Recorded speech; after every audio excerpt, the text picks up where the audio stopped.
Assalamualaikum warahmatullahi wabarakatuh dan salam sejahtera. Selamat datang ke Meja Fikir. Saya Aulia Rahman bin Zulkarnain. Bersama kita malam ini adalah panel-panel yang hebat daripada yang pertama panel Ustaz Muhammad Suhail bin Muhammad Sufian. Panel kedua adalah Tuan Muhammad Firdaus Zalani dan panel ketiga Saudara Ahmad Ismail. Jadi malam ini kita akan membincangkan permasalahan berkenaan kemanusiaan, manusia. Isu kemanusiaan kita sudah dengar bertahun-tahun, berpuluh tahun, bahkan ianya adalah isu sejagat sepanjang zaman. Jadi sebenarnya, apakah permasalahan terbesar berkisar isu kemanusiaan ini? Kalau saya boleh mendefinisikan masalah kita pada hari ini berkaitan dengan manusia ni, satu, kita punya definisi insan kita ni ataupun manusia itu sendiri dia jadi macam pelbagai definisi. Satu masa dahulu kita lihat manusia ni dilihat sebagai satu bentuk komoditi. Dan bukan dulu, sekarang sama. Maksud komoditi ni apa? Barang dagangan ke apa? Dia jadi modal. Maksudnya dia jadi satu sebahagian daripada modal untuk pulangan kepada negara. Jadi setiap manusia ni dilihat apakah nilai dia untuk diberikan. Dia dimodalkan oleh kumpulan lain ke ataupun semua manusia itu secara keseluruhan seolah menjadi alat? Maksudnya kalau kita sebut modal, seolah mesti akan ada orang orang yang mempergunakan kelompok manusia tersebut, betul tak? Ataupun dia modal yang menggerakkan ekonomi macam tu, capital. Apa pun bila bersembang ni macam perkataan modal insan tu dah tak betul. Ya, betul. Betul. Itu betul. Modal insan tu perkataannya itu, definisinya itu lain, tapi perkataan yang digunakan tu memberi maksud komoditi. Iaitu satu bentuk, maksudnya manusia ni jadi satu bentuk macam apakah nilai dia. Kalau dia ni tak boleh bagi nilai, dia ni tak bernilai. Tak ada nilai kepada keinsanan dia. Nilai yang dimaksudkan tu nilai-nilai material. Apa dia boleh beri pulangan material kepada negara sebagai contoh. Pada masyarakat sebagai contoh. Jadi sebab itu kalau kita lihat di sini segala kita punya aspek pendidikan ke, ekonomi ke, dan pekerjaan ke, semuanya itu akan bersifat ke arah itu. Tapi salah ke? Maknanya dia adalah sebahagian cara nak ukur. Jadi ada yang contoh lah. Contoh ada orang nak ukur macam tu dan akhirnya mencapai kemajuan juga. Bila dia pakai modal, dia ada istilah yang biasa digunakan dalam istilah ekonomi, istilah ni adalah dia akan ada dia punya input, output dia. So bila manusia tu sebagai part of the calculation, kira-kira untuk ni, Dia dapat balik lah. Dia dapat balik. Jadi konsep tu sebenarnya tidaklah sebenarnya salah kan? Kalau kita nak kata semua benda memanglah macam tu kan. Maksudnya kita ada benda kita kata taklah sepenuhnya salah. Tapi contoh kesan ni, saya berikan contoh kesan ni. Di Jepun ada kajian membuktikan bahawa sekarang ni permasalahan Jepun ni kadar kelahiran bayi sangat-sangat sikit. Orang tua lebih ramai daripada orang lampin ataupun pampers yang dijual untuk orang tua lebih banyak daripada lampin atau pampers yang dijual untuk bayi. Sebabkan kadar kepenuaan tu sangat tinggi. Dan kadar kelahiran di Jepun tak salah saya sekarang negatif. Jadi apa yang berlaku disebabkan adalah kerana pasangan-pasangan yang berumur 30-an, 40-an yang sepatutnya berkahwin dan mendapat buat keluarga ni, dia tak nak kahwin. Sebab apa? Sebab fokus kepada meningkatkan kemajuan ekonomi negara. Jadi maksudnya dengan salah faham tafsiran ataupun takrifan kepada insan, manusia, dia membawa masalah kepada kefahaman kita terhadap isu kemanusiaan. Cuma saya tertarik macam tadi Tuan Moderator sebutkan tadi kan. Maksudnya tentang sebenarnya kalau kita lihat hari ni, kita selalu terbayang seolah-olah perbincangan tentang kemanusiaan ni seolah hanya wujud sekitar 1500 ketika mana kebangkitan Eropah kan. Tapi sebenarnya kalau kita tarik ke belakang, kita pergi kepada mana-mana tamadun, dia akan ada tentang gambaran tentang siapakah manusia itu sendiri. Jadi manusia itu sentiasa menjadi satu perbahasan dalam ketamadunan. Sebab apa? Sebab bila dia didefinisikan siapa itu manusia, sama ada definisi itu secara mitos, maksudnya dia lahirlah daripada keturunan Tuhan, kemaluan Tuhan, contoh macam di Greek sebagai contoh kan. Saya sikit, minta maaf sebagai contoh kan. Ataupun ada yang melihat sebagai contoh, saya pernah membaca macam mana rakyat Indian melihat kenapa dia sangat hampir dengan haiwan, dengan alam. Sebab dia melihat asal usul kewujudan dia tu haiwan yang membantu menyelamatkan manusia untuk terus hidup. Jadi sebab itulah dia rasa roh dia dengan haiwan tu saling berkait. Jadi takrifan takrifan kita terhadap manusia itu mempengaruhi kemanusiaan tu sendiri. Dan dia satu poin menarik yang Firdaus sebut tadi tu, kalau kita yang paling Soho sekarang lah, Soho faham kan? Soho bukan nama kedai yang jual baju tu, Soho tu kan. Walaupun maksud dia sama, mana terus Soho, bahasa Kelantan. Soho kan. Yang tu Soho yang sekarang ni antaranya yang ramai baca tu yang Homo Deus tu, Yuval Noah Harari. Jadi dia gambarkan apa yang berlaku tu sebenarnya menggambarkan sejak dulu sampai sekarang manusia nak jadi Tuhan. Betul ke manusia nak jadi Tuhan? Nilai kemanusiaan tu adalah nilai menjadi Tuhan. Itulah nilai kemanusiaan. Mana apa-apa elemen yang menghilangkan Tuhan dan menjadikan manusia menjadi Tuhan, itulah dia. Jadi boleh dikatakan sekarang zaman moden ini manusia itu dipandang sebagai makhluk yang cuba mengejar Tuhan dan kemanusiaan Proses menuju kesempurnaan. dari sudut mungkin evolusi itu ke? Adakah itu maksud? Memang intipati dia evolusi. Kalau tengok dalam Homo Deus tu tadi, intipati dia evolusi, dia kata manusia tu bermula dengan Homo erectus, macam binatang yang tak ada akal. Kemudian dia pergi kepada Homo sapien, binatang ada akal, ada minda, boleh fikir. Kemudian next evolution jadi apa? Kan, sebab itulah yang menentukan humanities. Apa dia nilai manusia. Tapi kalau kita tengok keadaan real situation yang betul-betul berlaku adalah yang dia sebut juga dalam buku tu dengan jelas. Sebahagian orang jadi. Masyarakat lain jadi apa? Contoh? Homo useless. Homo useless kan. Yang lain semua jadi orang yang tidak ada useless generation. Istilah digunakan pakai adalah generasi yang tidak guna. Jadi komoditi lah generasi. Jadi saya boleh take dari situ point tu, maksudnya sekarang ni permasalahan yang berlaku ni, dia permasalahan satu melihat manusia sebagai macam haiwan je, nak hidup, nak makan, nak melampiaskan nafsu dan sebagainya. Kemudian satu lagi pula rasa manusia ni ada satu unsur ketinggian, boleh mencapai ketuhanan. Itu satu melihat manusia ni macam haiwan. Sama je, dia ni yang nak hidup, dia ni nak apa yang dia nak dapat. Apa jadi tak kisahlah. Satu sudut, saya bila kalau tengok pada mana-mana filem hari ini pun sebenarnya digambarkan pada masa hadapan macam tu. Kan, kebanyakannya dia akan ada satu masa hadapan yang akan bayangkan satu kelompok manusia yang hidup dalam kekotoran, kegelapan dan ada satu kelompok elit. Kan, maksudnya dia dah membayangkan kemanusiaan itu pun dan akan masa hadapan akan menuju ke arah tersebut. Dia menarik tu sebab macam contoh yang tadi tu sebenarnya akar dia macam sebut tadi Darwinism lah, evolusi macam sebut semua. Jadi bila evolusi tu, mana-mana evolusi tu dia akan bawa ke situ. Dari evolusi lahir fasis, lahir resis, lahir ni semua. Jadi last sekali kemuncak dia macam digambarkan filem, macam seolah itulah kemuncak kepada keinsanan. Jadi boleh kata sebenarnya semua teraba-raba apa benda nak buat ni. Dia boleh ke kalau kita simpulkan atau kita berikan tuduhan besar bahawa sebab setiap masyarakat, setiap agama, setiap budaya dia ada kefahaman berbeza terhadap apa itu manusia, betul Agama ada yang terdiri Indian, ada yang Buddha macam mana. Tetapi di zaman moden ini, bila kita cakap moden, seolah-olah takrifan manusia dan kemanusiaan tu kita dipaksakan kepada naratif barat. Yang kita dengar tadi Homo Deus, kita dengar tadi dengan fascism semua itu. Jadi, adakah bermasalah kefahaman kemanusiaan dari sudut barat ini? Okey, poin saya tak habis tadi tentang Jepun tu. Jadi bila kadar kelahiran tu kurang, akhirnya jika dia buat satu bacaan masa akan datang, 2100 Jepun akan hilang daripada peta dunia.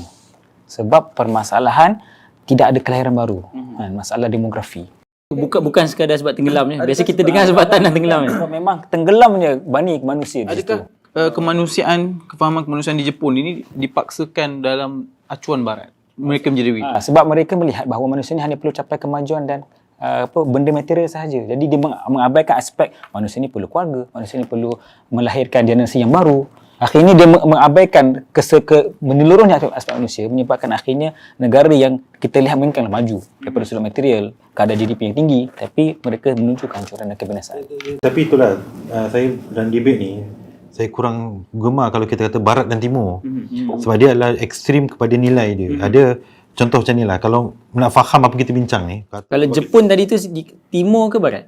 Itu kalau kita bincang tu dia kita mengambil takrifan barat ini adalah apa yang falsafah dan bukan sekadar geografi lah. Betul, bukan geografi. Itu penting tu, bukan geografi. Betul, saya kata kita apa di barat dia, apa di timur, itu lebih penting daripada kita kata itu timur itu barat.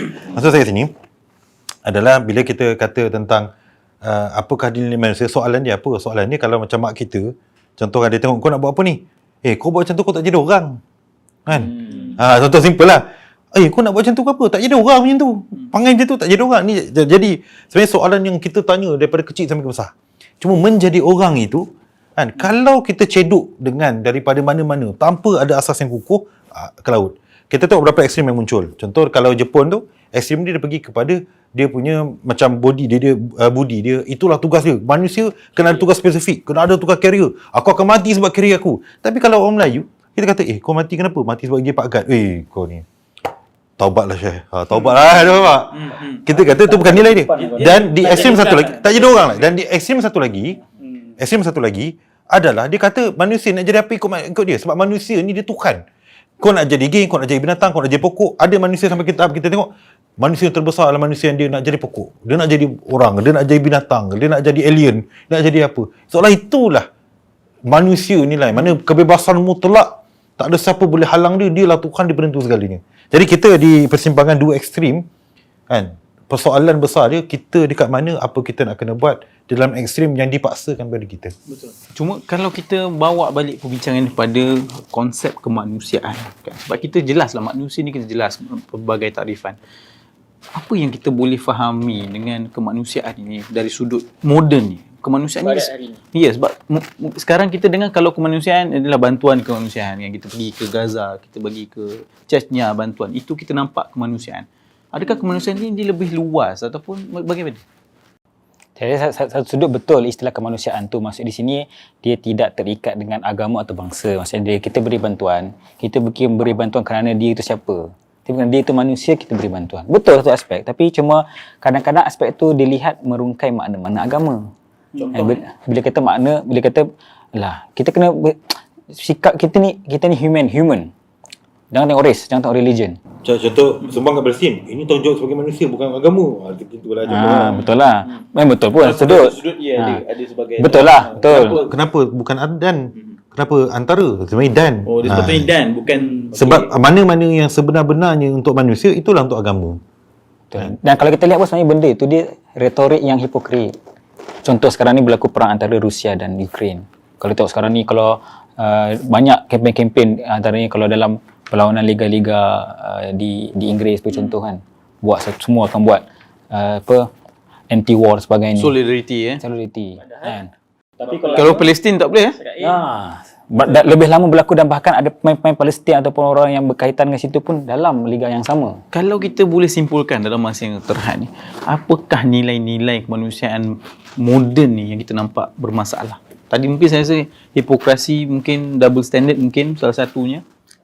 Saya lihat betul juga pada sudut tersebut. Maksudnya, walaupun hari ini Barat seolah menggambarkan mereka lah juara tentang kemanusiaan ataupun perbahasan tentang kemanusiaan, tapi bila kita lihat perbahasan kemanusiaan yang dibincangkan tu adalah sangat palsu dan sangat satu penipuan lah.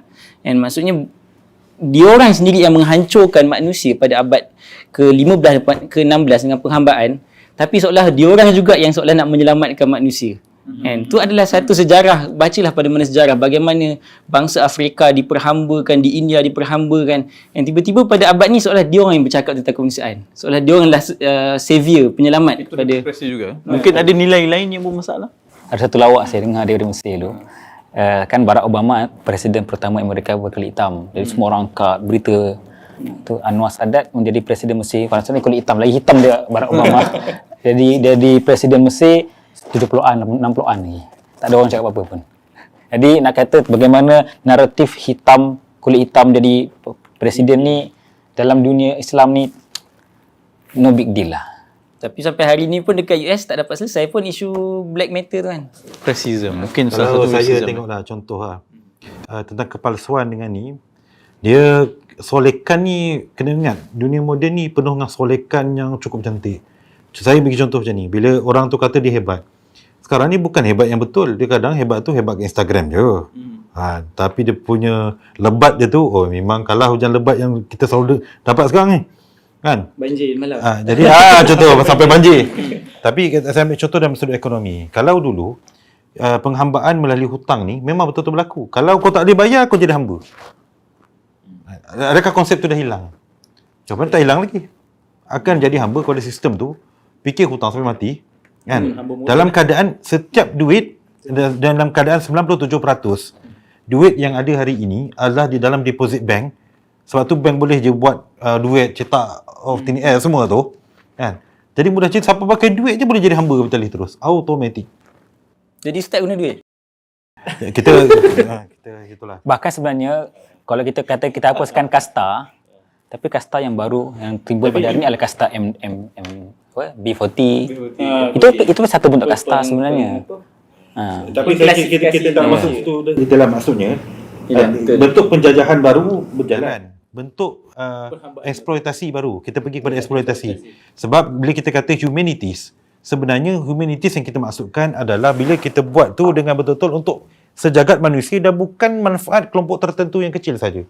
Bila kapitalis memang real. Kita ambil contoh paling jelas baru ni. 2 tahun lebih kita dalam pandemik, masalah huru-hara macam mana pun, geng kapitalis dia tetap untung. Apa semua. Fikir tak logik tapi itu yang berlaku. Masalah dunia, harga naik semua kembali kepada situ juga. Jadi cuma kapitalis yang berbeza, mungkin sekarang kapitalis ubat, kapitalis dia yang untung, vaksin. Ya ke beza? Tak belakang pun sama je.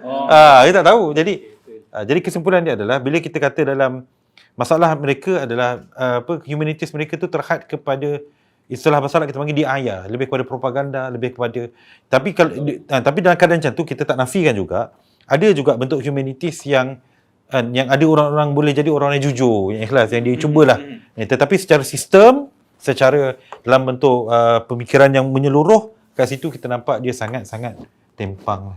Video ini ditaja oleh Yayasan Ikhlas, sebuah pertubuhan yang sentiasa meringankan kesusahan di kalangan anak-anak yatim, orang kurang upaya, fakir serta meningkatkan taraf pendidikan golongan yang kurang berkemampuan. Kita sekarang seolah berada dalam persimpangan krisis kemanusiaan. Dengan kemungkinan besar perang dunia ketiga boleh berlaku, dengan ketidaktentuan COVID-19 dan sebagainya. Jadi dengan isu-isu kemanusiaan yang kita bincangkan tadi, kesalahfaham, panjang kita bincang. Apakah konsep kemanusiaan yang sebenar yang perlu kita bawa? Saya tertarik dengan satu istilah yang dibawa oleh Said Qutb rahimahullah. Dia cakap istilah dia tahrirul basyariyah. Membebaskan manusia. Jadi sekarang ni dia kata manusia tu bebas hanya dengan agama. Satu naratif yang sangat berbeza dengan apa yang ada dalam nuansa humanity sekarang ni. Kalau humanities dia punya pandangan macam mana? Agama lah menyebabkan manusia tu mundur. Jadi dia bebas dengan akal lah. Dia bebas dengan akal, dengan rasional. Dia bebas dengan bebasnya pada agama katanya. Dia bebas dengan bila kehendak manusia tu tidak boleh ditundukkan oleh mana-mana Tuhan. Jadi mana ialah kehendak, kita boleh sebut sebagai nafsu lah. Tapi kalau kita bincang peringkat ni, maknanya dia panggil human punya desire, human punya needs, human punya ni.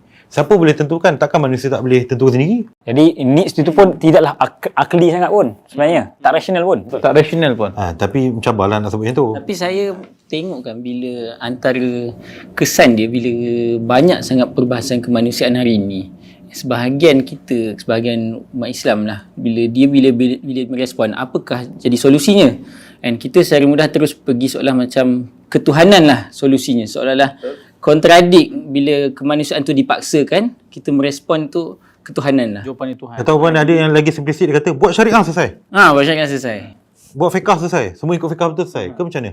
Jadi macam mana? Apa yang kita kena bawa? Contohnya dalam isu genocide Yahudi kan, di Indonesia memang gerakan yang besar-besaran dia menyokong Yahudi lah. Macam terbalik ni. Terbalik apa? Tak macam saya je moderator, jadi tim belahan. Okey. Sekarang umat Islam dia keliru. Dia nak menyokong Yahudi contohnya sebab atas dasar kemanusiaan. Mereka manusia, mereka memang kena pembantaian, kita sayang mereka. Dalam satu sudut, diorang ni sekarang tengah membantai Palestin. Jadi umat Islam dia keliru. Macam mana konsep kemanusiaan yang kita perlu faham? Macam isu tadi, macam mana kita nak faham? Dia ada dua keliruan ni kita sembang ni. First, kekeliruan kita kata pemikiran yang simplistik. Yang mana majoriti umat Islam kita jatuh dalam pemikiran tu. Simple, kiri kanan. Tak, bukan kiri kanan. Contoh, bila dia kata kita nak hidup sebagai manusia yang betul, cukup kalau kita hidup sebagai hamba Allah yang mampu solat, mampu zakat, menunaikan haji, fardu ain, maka kelas fardu ain kita lengkap A sampai Z. PAFA, penilaian asas fardu ain, kita lulus 100%, selesailah kan. Dia mana itu tujuan dia nak jadi manusia tu cukup dengan belajar fiqh, belajar akidah kan. Seolah-olah akhirat adalah lawan kepada dunia. Boleh kata simpelnya boleh cakap macam tu lah. Mana manusia sebenar Allah apabila hidup dia tu sepenuhnya ke akhirat. Jadi kalau ikut format tu, dia gambarkan macam nak jadi manusia sempurna kena bersara dulu. Lepas umur 60 baru boleh jadi manusia sempurna. Tak ada buat dunia langsung. Tapi duit yang dihidup tu pakai duit KWSP juga. Jadi Dalam isu kemanusiaan macam mana kita boleh menyelesaikan masalah simplistik? Jadi macam yang sebut tadi lah, yang belah sana, yang kita kata barat ke timur tak kisahlah, nak apa Tauhid ke, nak namakan apa, selain Islam lah. Mereka nampak apabila manusia ni betul-betul buat apa yang dia nak. Betul tak? Seluas mungkin. Kalau orang tu nak kaya, dia kaya gila-gila. Dia jadi paling kaya, itulah kemanusiaan dia. Kalau dia ni nak jadi ahli politik, jadi ahli politik paling tinggi, itulah kemanusiaan dia.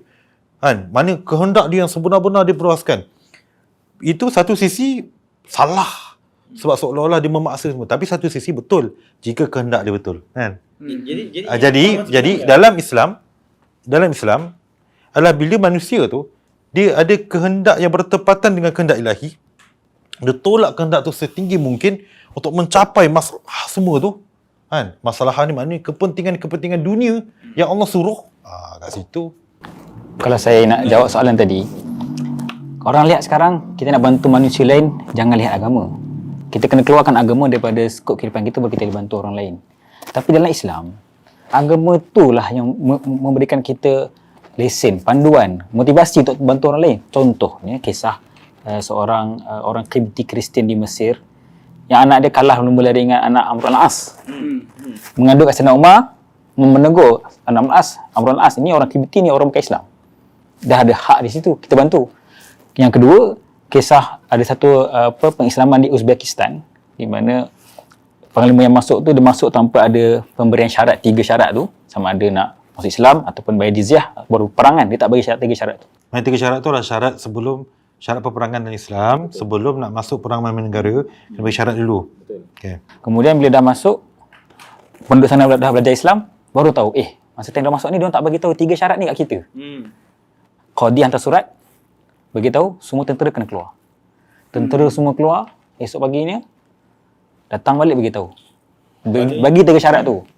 Kemudian penduduk tu termasuk Islam. Mana poin kita samalah. Poin kita adalah maknanya poin Ustaz Ismat dan poin saya tadi adalah maknanya dia bila selari dengan kehendak Tuhan, itulah kemuncak rahmat kepada semua manusia dan prinsip, kalau kita kata insaniah ni, keinsanan ni sebagai satu prinsip sejagat. Barulah prinsip sejagat yang bukan sekadar-kadar propaganda tapi yang betul-betul memberi manfaat kepada manusia. Kalau yang saya pun cakap sendiri, maksudnya kalaulah Barat melihat ataupun Islam melihat agamalah yang mengekang manusia menjadi sempurna, kita kata agamalah yang memberikan kesempurnaan manusia. Saya cuba tarik mungkin pada sisi peradaban Islam, maksudnya erti kemanusiaan sebenar itu dicapai bila mana dia berlandaskan kepada falsafah ilmu yang bersepadu. Melihat secara kesepaduan antara akal dan wahyu dalam mendefinisikan siapa itu manusia. Apa maksud kesepaduan tu? Kesepaduan dekat situ maksudnya bila mana dalam sebagai contoh di dalam Al-Quran menceritakan bagaimanakah proses penciptaan manusia, asas kewujudan manusia, sebab kewujudan manusia. Jadi kesemua perkara tersebut telah memberi tafsiran tentang siapakah itu manusia. Di samping dalam masa yang sama adanya sisi akal manusia dalam melihat keperluan manusia, kehendak manusia. Jadi kesepaduan antara kedua sisi pandang tersebut telah memberi satu definisi baru terhadap siapakah itu manusia. Sebab saya bagi contoh sebagai contoh, kalau di Kristian, dia melihat manusia itu sebagai kotor. Sebab itulah dia memulakan manusia itu lahir sebagai adanya original sins. Salvation. Jadi adanya kemudian ada proses. Dia perlukan salvation selepas itu. Tetapi berbeza dengan Islam bila dia melihat kewujudan manusia itu adanya karamah. Pada setiap manusia itu adanya kemuliaan dia. Fitrah pun. Ada kemuliaan dia. Jadi dekat situ asas tu sangat besar Jadi bila asas karamah itu, maka setiap manusia perlu ada hak dia. Perlu dijaga hak dia, tidak mudah-mudah diambil nyawanya. Jadi dengan memahami takrifan erti manusia, individu yang falsafah yang bersepadu, falsafah ini bersepadu ini, kita akan memberikan makna baru pada kemanusiaan, begitu. Betul. Saya melihat betul. Saya letak syarat. Saya setuju dengan satu syarat. Akal yang dimasukkan ni bukan yang kehendak kita bincang tadi. Sebab sekarang ni masalah yang berlaku juga, Dia orang kata, okay, kami buat benda ni pakai rasional, kami buat pakai ni pakai pemikiran, pakai eksperimen, pakai sains, pakai logik. Maka kami dapat sebenarnya manusia ni sama ada evolusi daripada binatang ataupun just a speck of dust in a vast universe. Macam satu habuk dekat ni. Jadi itulah manusia. Akal kami kata itulah manusia. Tapi akal yang kita maksud bukan tu. Betul kan? Betul. Kalau letak syarat tu saya setuju. Tapi kalau tak, kita akan tenggelam dalam gambarkan macam sains itulah yang melahirkan manusia tu apa. Yang berdefinisikan siapa manusia. Manusia sebab soalan itulah akal yang sebenar. Kalau dia definisikan secara sains betul lah kan. Maksudnya sebab dalam universe betul lah. Manusia ni kecil saja kan. Dia betul dan salah. Sebab bila kalau dia kata pada kewujudan zahir betul. Tapi manusia selamanya bukan kewujudan zahir saja. Sebab itu kewujudan manusia dia sebenarnya bila dah dicipta dia akan kekal, lepas kekal dia akan masuk syurga atau neraka kekal. Tapi alam tak, alam akan hancur. Jadi kalau the speck of dust, naratif yang dibawa sekali adalah kan, mana kalau alam ni hancur dia pun hancur sekali, dia tak ada bermakna, habis-habis dah. Maksudnya pada makna manusia tu kita sandarkan kepada sebab akal dia dimasukkan, kita menerima ghaib. Sains tidak menerima. Jadi itu dia punya, saya rasa dia punya persimpangan besar lah. Saya rasa itu kita akan bincangkan dekat epistemologi, insyaAllah. Cuma, saya terfikir, daripada pandangan tuan-tuan tadi, seolah-olah kemanusiaan ini hanya ada satu je. Maksudnya dia tak ada kemanusiaan versi Barat, dia tak ada kemanusiaan versi Jepun. Kemanusiaan ni adalah fitrah yang disandarkan kepada yang sebenar. Sebab kita berpegang kebenaran tu satu. Jadi definisi manusia yang betul hanya satu. Jadi kemanusiaan ni sebenarnya ada satu je. Siapa yang contoh apa yang terjadi genosid apa semua ni, mereka telah keluar ataupun telah merobek fabrik kemanusiaan tu begitu lebih kurang. Mudah je kita nak faham tu. Amerika belum pergi perang. Siapa boleh nafikan Amerika punya motivasi adalah ekonomi dan penguasaan minyak? Semua orang boleh. Hatta orang Amerika sendiri. Orang Amerika sendiri. Betul? Okey, Rusia. Siapa boleh kata Rusia tu ikhlas gaduh dengan Ukraine untuk menyebarkan kemanusiaan? China boleh buat obor. Siapa boleh kata dia betul ikhlas? Jujur, kami buat ini adalah untuk memakmurkan manusia kat Afrika, dekat Malaysia. Tapi tak ada niat nak jadi kaya sendiri. Tak, nanti kita akan kongsi. Tak ada siapa akan kata ya. Malah dalam apa semua yang dibuat dalam sistem antarabangsa ni, dia akan pergi kepada mesti ada manusia yang dia nakkan kepentingan kepada dia. Dia punya prinsip dia adalah sebab mereka berpegang macam manusia ni daripada binatang, survival of the fittest. Mana paling fit siapa? Jadi dalam lasikan antarabangsa siapa paling kuat dia dictate. Undang-undang tu atas dia. Kalau aku tak menawan, aku tertawan. Contoh simple Israel. Kenapa sampai hari ini Israel dari sudut kemanusiaan tak pernah follow, tak pernah ikut satu pun ketetapan UN? Sebab dia superior. Dia superior, maka dia yang menentukan apakah di kemanusiaan sebenar. Cuma bila sebut Yahudi tadi, saya tertarik tu nak tunjukkan sisi kemanusiaan Islam pada perspektif peradaban Islam. Sepanjang sejarah Yahudi ni sentiasa dibantai oleh mana-mana tamadun. Akan dihalau keluar. Pada Parsi, pada Rom, semua tamadun akan bantai. Tapi ada satu tamadun yang sentiasa menjaga hak Yahudi. Walaupun kalau ikut sejarah, Yahudi adalah orang yang musuh ketat kepada Islam. Sebab apa? Sebab dia mengkhianati kenabian. Dia mengkhianati tauhid. Tapi bila mana Yahudi duduk di dalam bawah peradaban Islam, bila disebutkan manakah zaman kegemilangan Yahudi, dia akan sebutkan ketika mana di Andalus. Bahkan sebenarnya ada lahir macam Musa bin Maimun ataupun Maimonides. Ahli falsafah Kristian ataupun Yahudi sebenarnya yang berjaya mendapat nama dalam peradaban Islam. Sebab walaupun Yahudi. Baik. Perbincangan ni kalau kita boleh simpulkan kemanusiaan yang sebenar yang kita nak bawa ni, apa yang boleh kita simpulkan dalam perkataan yang mudah mungkin untuk kita bawa pulang, mesej kita bawa pulang? Seorang satu mungkin. Okay, kalau saya boleh kata sebenarnya kita perlu ada satu naratif yang menyeluruh tentang insan. Okay? Sebagaimana kita kata kebenaran itu satu, insan yang kita maksudkan sama sahaja di mana-mana tempat. Dan akhirnya hanya dengan agama manusia akan mencapai seluruh potensi kemanusiaan dia. Agama itu merujuk pada Islam. Islam ya. Jika bukan kalau kita meletakkan agama di tepi atau Islam di tepi, maka kita akan sentiasa dihambakan dengan perkara lain seperti mungkin ekonomi dan sebagainya. Ustaz. Dia macam ni lah. Satu saya sambung daripada Ustaz Maismat lah. Sebab poin tu dia sama je. Cuma ada sambungan dia adalah bila kita bincang tentang bela agama apa semua, ramai nampak kalau agama selain Islam, dia punya bila kita kata manfaat kepada agama tu, dia kembali kepada manfaat kepada Tuhan dia.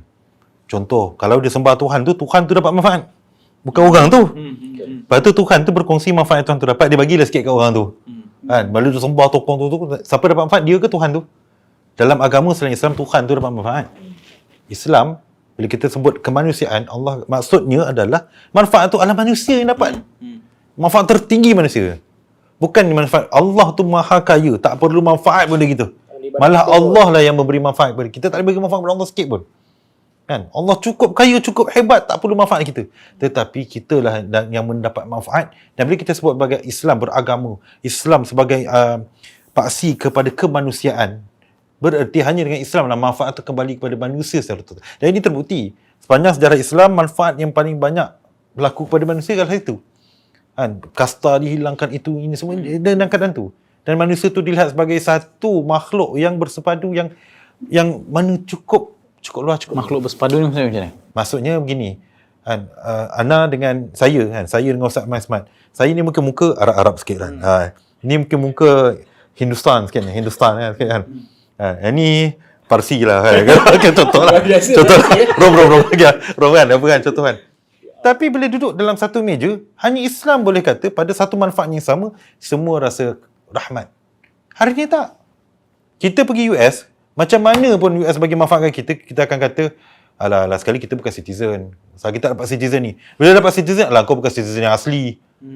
Dia main macam tu. Tapi dalam Islam tidak. Bila Islam dia akan dapat manfaat sepenuhnya, dia akan dapat, hanya terbukti dalam Islam, dan manfaat tu dah kembali kepada Islam dan bukan kepada kelompok tertentu. Dia akan kembali kepada manusia. Baik, kalau Tuan Firdaus? Okey, saya melihat ada setengah orang bercakap yang disebutkan kemuncak kemanusiaan itu adalah pada zaman ini. Dan bila zaman tak banyak berlaku peperangan, seolah macam zaman ada tempoh keamanan kan, yang dibayangkan.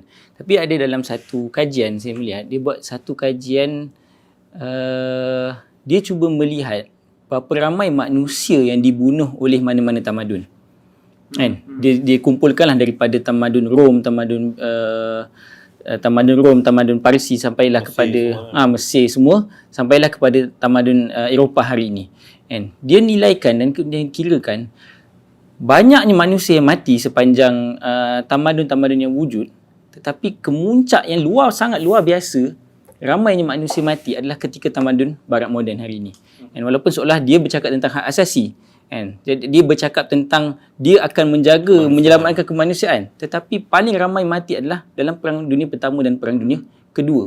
Berpuluh juta orang mati dalam peperangan tersebut. And jadi dekat situ saya nak menunjukkan sebenarnya untuk memahami besarnya nilai kemanusiaan, and then dalam kajian itu juga dia digambarkan yang paling sikit ramai manusia mati adalah ketika mana? Zaman tamadun Islam. And jadi dekat situ sebenarnya kalau sekadar kita nak berteori, kan, sejarah sendiri telah membuktikan bahawa sebenarnya mana tamadun yang sebenarnya mampu menjaga kemanusiaan itu. Baik, terima kasih. Kita ucapkan kepada para panel kita.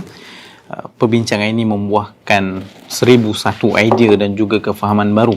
InsyaAllah kita akan bertemu lagi di Meja Fikir di episod akan datang. Assalamualaikum warahmatullahi wabarakatuh. Waalaikumsalam.